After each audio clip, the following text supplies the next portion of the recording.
Hey everybody, and welcome to Bits of Board, where we're talking board games, miniatures, cards, and dice. My name's Michael, and welcome to 2017, everybody. What an amazing year 2016 was, all the board games and stuff that came out then. As you've probably noticed, it's been a little while since my last video, but that's because Christmas and it's time to chill out and do nothing. So that's what I did. It was awesome, but now we get to revel in all of the things that came out of December. This is the December month in review. To kick things off, my little present to myself was a copy of Through the Ages, a new story of civilization. Now, this is a reimagining of an older game called Through the Ages, a story of civilization, but this one takes that one and just makes it better, streamlines the rules, gets rid of some of the, annoyances in the game. So cool so far. I cannot wait to get this one on the table properly. But that's enough about what I got myself. Let's have a look at what came through for Christmas. Starting with, these are a couple of purchases that my girlfriend got me from PAX, so I knew about them. I wasn't going to say anything because that would spoil my surprise. I don't know. Anyway, Brewcrafters. Now, this is a bit of a take on a game called Agricola, or Agricola, however you want to say it, one of those Uwe Rosenberg games.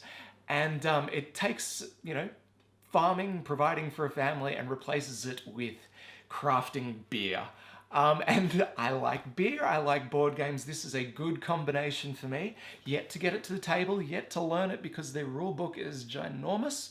But I'm sure I'll get over that and get into the game at some stage soon. Second on the presents list was Star Wars Rebellion. Now, this is arguably, for people who have played the game, one of the top games of 2016. This is, of course, the whole Star Wars original trilogy as a board game. You can, save Han Solo from Carbonite. You can, this Star Wars box board game.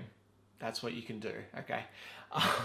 Now, this, of course, includes a ton of little miniatures. I'm talking, you get a couple of Death Stars, you get X-Wings, Y-Wings, TIE Fighters. You've got the whole lot in there. I'm a huge fan of the idea behind this one, and once again, can't wait to get it to the table. All right, so we've had movies in a board game.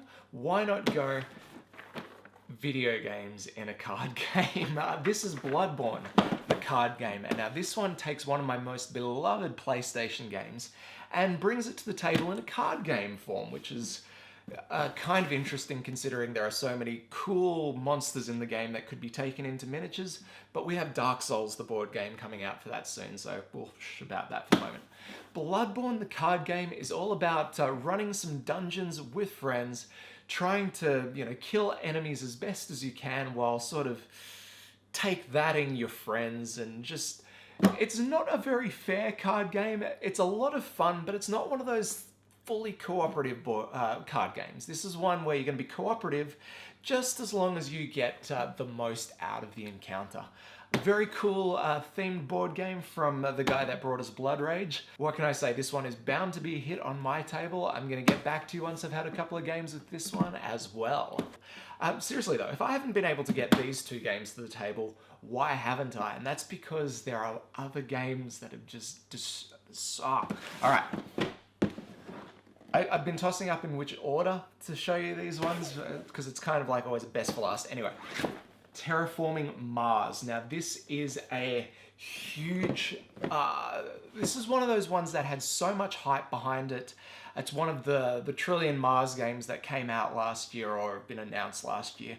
This is all about getting to Mars and turning it into a livable planet. This one takes place over many, many years. You play a corporation and you're trying to do your part into making Mars a nice fun place to live, but you're also trying to get the most recognition. So it's all about proving what you've done to change the planet. You get your terraform rating up, you win the game. It's a Euro, but it's not super heavy. It's all kind of written on the cards. There's no, you're not running back to the rulebook to double check things.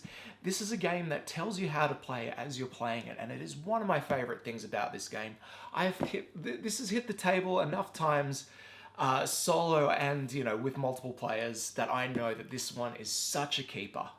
If you're up for a new game and, something recent, something exciting, Terraforming Mars is definitely one of the ones to go get right now. Go. All right, so what's the other one? What's the other one that's been taking all my time? And this is A Feast for Odin.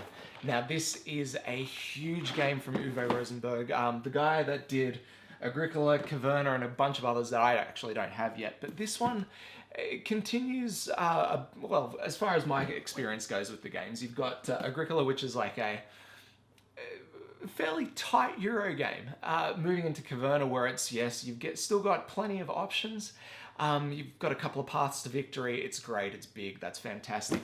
A Feast for Odin, it's almost limitless in replayability. There are so many different ways that you can tackle this game, and it's a worker placement game at heart, but it also includes a lot of spatial managing, resource management, and behind all that, it's got a really cool feeling of exploration. You play a tribe of Vikings, and you're going out into the water and you're pillaging other places.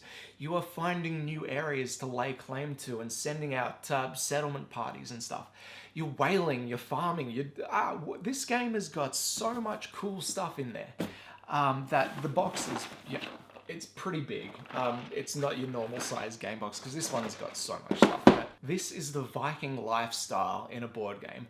It's not Blood Rage. You're not going to be jumping down and causing, slaying your enemies left, right, and center. This is like a more of a thematic civilization style game with Vikings, and this is one that we're going to have a closer look at soon, because you guys really need to check this one out. On to Kickstarter news, and there is not too much that I've got for you this time, except for just a little bit more Kingdom Death, because this game is still running. I think you got just a couple of days left to get on board for this one.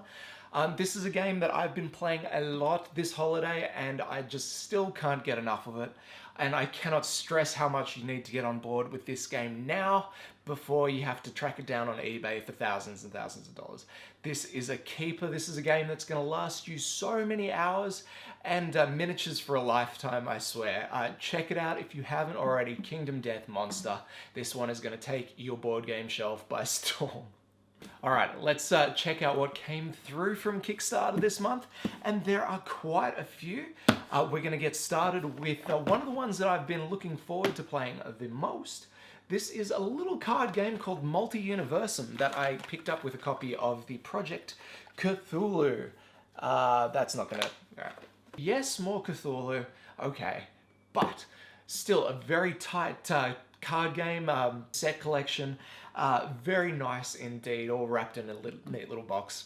Check it out. All right, next up, we've got Aeon's End. Now, this is a deck builder card game. It's kind of one of those cooperative all-verse-one boss kind of things. It's got a neat little twist, though. So usually when you play these sorts of games, you buy your cards, you throw them into your discard pile, and when it's time to shuffle up, you hope those cards sort of rise to the top so you can use them earlier. Aeon's End is not like that. This is a game where you don't shuffle the deck. Now, that little tiny change of rules changes the way that you play this game completely. You've got to keep in mind what you've played, when the best possible combinations for your purchases are going to come in. There is so much extra thought in this and so much strategic depth, it's almost overwhelming. But they've packed it in with a very nice looking game, a lot of very cool looking art, just something I haven't gotten around to playing yet, but one I was so excited to back when I saw it on Kickstarter. Following in the theme of cooperative deck builders, we've got the next installment in the Xenoshift franchise. This is Xenoshift Dreadmire. Now this continues the saga of never being able to win a game ever in a box, because it's still so hard. The enemies that you face in this are unforgiving. You buy your troops, you chuck them in your deck, you draw them, you place them out, and then they just get wiped. Maybe I suck at this game, maybe I do. But this game is just so brutally hard that it would take a bunch of deck fixing for me to actually get through this one. I still love it though. I still love its brutal challenge that it's got behind us. I love the artwork, the sense of dread every time you play this game. It's very reflective of the sort of game that this is. But yeah, I still haven't won it yet. So if you're up for a challenge and you don't particularly like feeling good about how you've played a game, check this one out, because it's unlike anything I've seen before, where losing is just how the game ends. Now I have 2 more arrivals in the mail, another being a fairly small looking card game, but this is Neolithic and its expansion, Advanced Cultures. Now this is a game that I should have picked up months ago when it came on Kickstarter for the first time. The fact that they brought out the expansion for this one meant I could actually purchase the 2 of them together.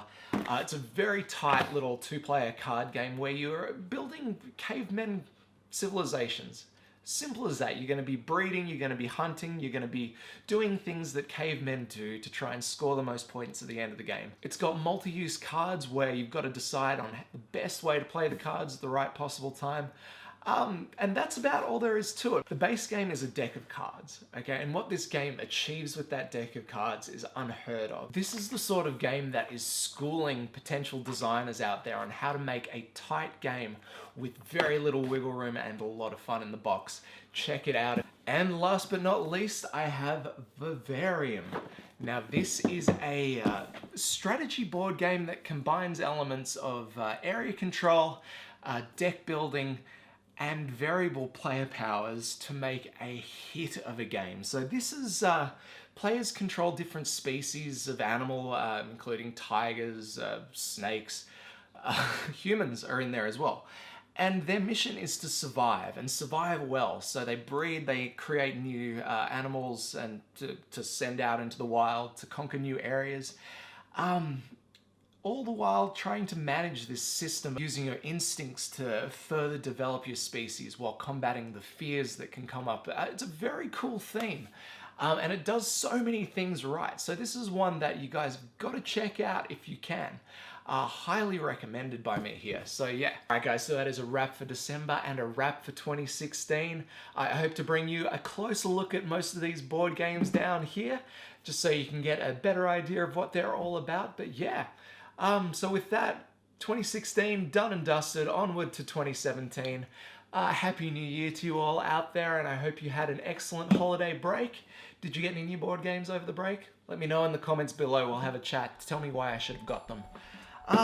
Yeah, so that's about it, guys. Thank you very much for watching. As always, my name is Michael. This is Bits of Board. We'll catch you next time.